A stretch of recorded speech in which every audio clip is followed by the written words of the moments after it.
में इनको बताऊंगी।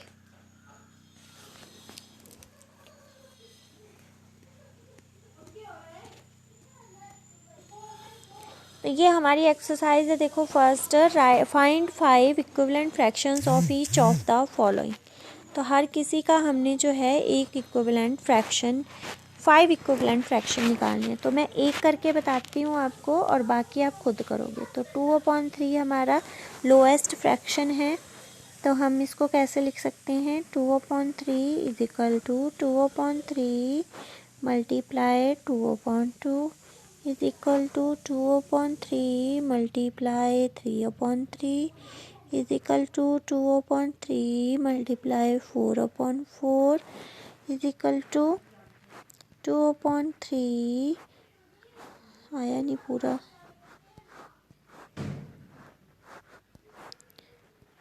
2/3 मल्टीप्लाई 5/5, अभी 4 हुए, हमें निकालने हैं 5 इक्वल टू 2/3 मल्टीप्लाई 6/6। और ये हमारा जो आया, मैं ऊपर लिख रही हूँ यहाँ पर, आपने नीचे इसके आगे लिखना है, ठीक है। तो ये बन गया 2/3 इक्वल टू 2 2 जा 4, 3 2 जा 6, 4/6 इज इक्वल टू 2 3 जा 6, 3 3 जा 9, 6/9 इक्वल टू 4 2 जा 8, 3 4 जा 12, 8/12 और आगे आ गया 2 5 जा 10, 3 5 जा 15, 10/15। उससे अगला आ गया 2 6 जा 12/3 6 जा 18। तो हमारे इक्विवेलेंट फ्रैक्शन क्या आ गए, यहाँ लिख रही हूँ मैं अब। Therefore equivalent fractions are 2/3 is equal to 4/6 is equal to 6/9 is equal to 8/12 is equal to 10/15 is equal to 12/18 are 5 equivalent fractions। ठीक है, तो इस तरह से आपने सभी के निकालने हैं। नेक्स्ट क्वेश्चन नंबर 2 है,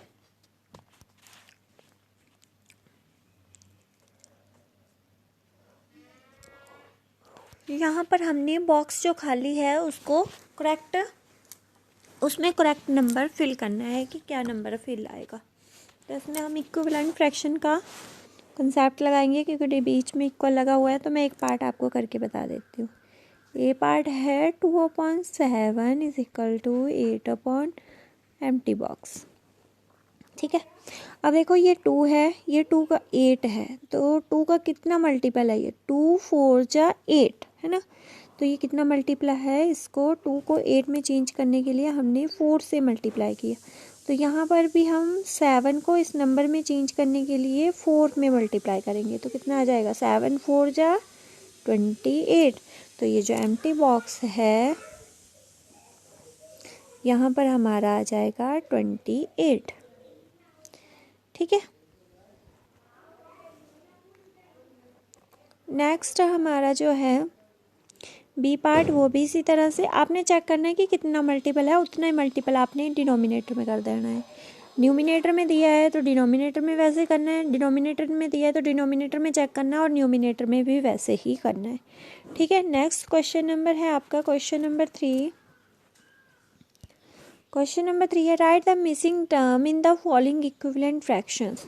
तो ये हमारे पास फ्रैक्शन दिया है 3/5 is equal to box upon 20 is equal to 9/box is equal to box upon 30 is equal to 27/box। तो यहाँ भी मल्टीपल ही चेक करेंगे। ये देखो 5 का कितने का मल्टीपल है, 5 का ये मल्टीप्लाई किया है हमने यहाँ पर 4 से, तो यहाँ भी 4 से मल्टीप्लाई करेंगे। तो 4 3 जा 12, तो यहाँ 12 आ गया।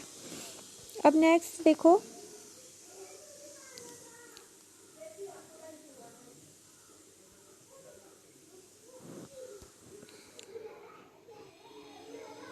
अब यहाँ पर देखो ये है 3 9 तक है, तो 3 3 जा 9, तो 3 से मल्टीप्लाई है, तो यहाँ भी हम 3 से मल्टीप्लाई करेंगे। 5 3 जा 15, तो यहाँ पर आ जाएगा 15। ठीक है,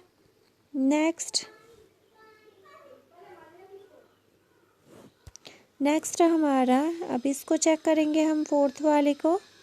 5 6 जा 30, 6 का मल्टीपल है, 5 का 6 टाइम मल्टीपल है, तो यहाँ भी हम 6 से मल्टीप्लाई करेंगे।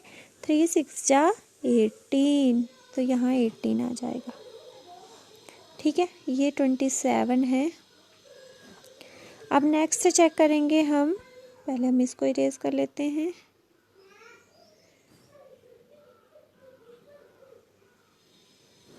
तो नेक्स्ट चेक करेंगे अब हम ये वाला, तो 3 9 जा होता है 27, 3 9 जा 27, तो यहाँ 9 से मल्टीप्लाई किया है, तो यहाँ भी 9 से मल्टीप्लाई करेंगे हम। 5 9 जा 45, तो ये हमारा रिक्वायर्ड आंसर आ गया इस क्वेश्चन का।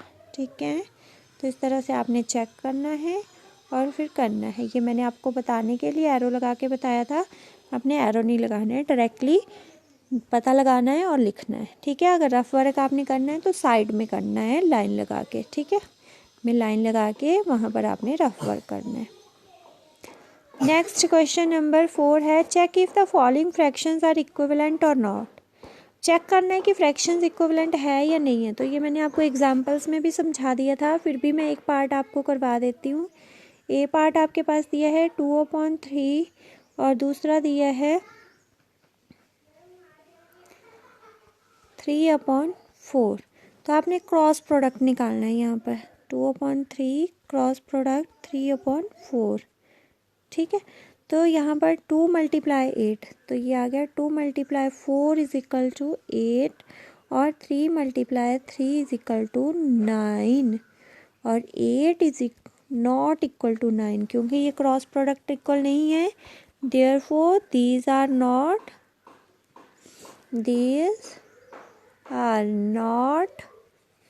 equivalent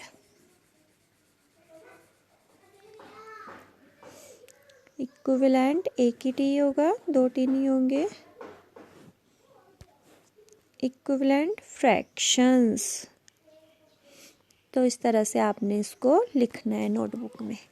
ठीक है, इसी तरह से आपने बाकी के लिखने हैं। अगर ये इक्वल आते हैं तो आप लिखोगे therefore these are equal fraction, और इक्वल नहीं आते हैं तो therefore these are not equal fractions. Next question number 5 है, रिड्यूस करना है आपने इसको लोएस्ट फॉर्म में 48/60। अब आपने फैक्टर्स लिखने हैं 48 और 60 के, न्यूमिनेटर और डिनोमिनेटर के फैक्टर्स लिखने हैं हर पार्ट में, इसमें A B C D सब पार्ट्स में। ठीक है, तो फैक्टर्स ऑफ 48 के फैक्टर्स क्या आ जाएंगे, तो आप यहाँ पर इस तरह से इसको डिवाइड कर लो, प्राइम फैक्टराइजेशन कर लो। तो 2 2 4 2 12 2 6 2 3 3 1, तो इसके आगे 2 × 2 2 × 2 × 3, ये प्राइम फैक्टराइजेशन है। ठीक है, तो हाईएस्ट कॉमन फैक्टर होगा product of common prime factorization. ठीक है, तो ये हमने निकाला 48 का। अब हम निकालेंगे, ये अपने रफ में लिखने हैं। ठीक है, अब हम निकालेंगे 60 के। तो मैं यहाँ ऊपर लिख देती हूँ, क्वेश्चंस के ऊपर ही आपने नोटबुक में नीचे करना है। ठीक है, ऊपर नहीं लिख देना है आपने भी। तो फैक्टर्स ऑफ 60, फैक्टर्स ऑफ 60 निकालने हैं, तो साइड में इसकी भी प्राइम फैक्टराइजेशन कर दो।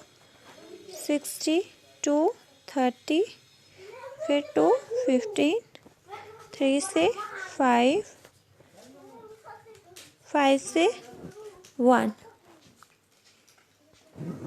ठीक है, तो इसकी प्राइम फैक्टराइजेशन आ गई 2 × 2 × 3 × 5, ये आ गई। अब हाईएस्ट कॉमन फैक्टर लिखेंगे दोनों का। Highest common factor is equal to क्या आ गया, देखो यहाँ पर 1 2 ये कॉमन है, ये 2 कॉमन है, एक और 2 कॉमन है, एक और 2 कॉमन है और 3 कॉमन है। तो क्या आ गया 2 मल्टीप्लाई 3, तो ये बन गया 2 2 जा 4, 4 3 जा 12, 12 आया हाईएस्ट कॉमन फैक्टर। तो इसके आगे हम क्या लिखेंगे, इसके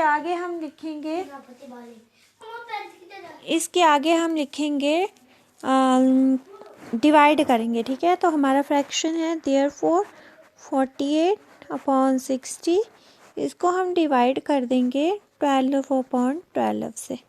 तो ये बन गया 48 divided by 12 divided by 16 divided by 12, और ये बन गया 12 4 जा 48 और 12 5 जा 60। तो हमारा लोएस्ट फ्रैक्शन क्या बन गया 4/5, ये हमारा आंसर आ गया। तो इसी तरह से बाकी के पार्ट हैं जो आप सॉल्व कर लोगे। आई होप आप सबको समझ आ गया होगा। बच्चों अगर आपको समझ आता है तो प्लीज़ वीडियो को लाइक ज़रूर किया करो। Okay, thank you.